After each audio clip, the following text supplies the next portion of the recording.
The way that we tend to see financial inclusion and the breadth of that is that we have to reach not only that group of people, the 1/3 of all families who have no savings whatsoever,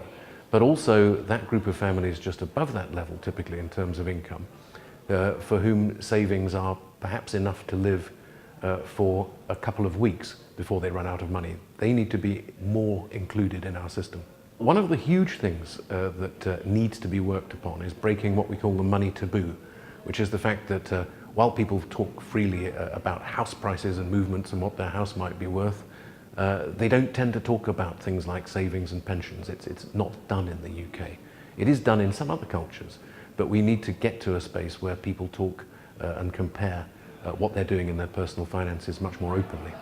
We've just given evidence to the Commission, which is, I think the main subjects are, first of all, the Payments Council is changing quite radically because we have a new payments regulator, which means that the whole role of what the Payments Council does will be changing. But what it does mean that we're focusing much more now on creating a world-class payment system, which will provide 24/7 real-time information on people's bank accounts and lots of other things. But what we're actually going to do is to enable people to see what money they have at any particular time, which for those who are financially challenged means that they will be much more able to use electronic payments, because instead of finding a direct debit that goes out of their account when they haven't got any money there, they'll have much more control and they'll know what the money they have is. So that it means they'll have a choice to not necessarily use the cash economy, which can be quite expensive,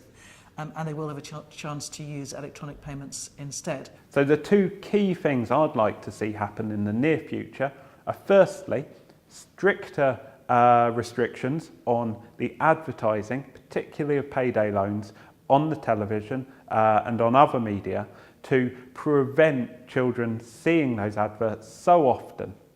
And at the same time, the other thing we'd like to see is better improvements in financial education in school. And I think a particular step forward that could be taken would be to establish a network of savings clubs in schools to give young people the practical experience of savings behaviour that they need in order to learn about how to manage debt and money effectively.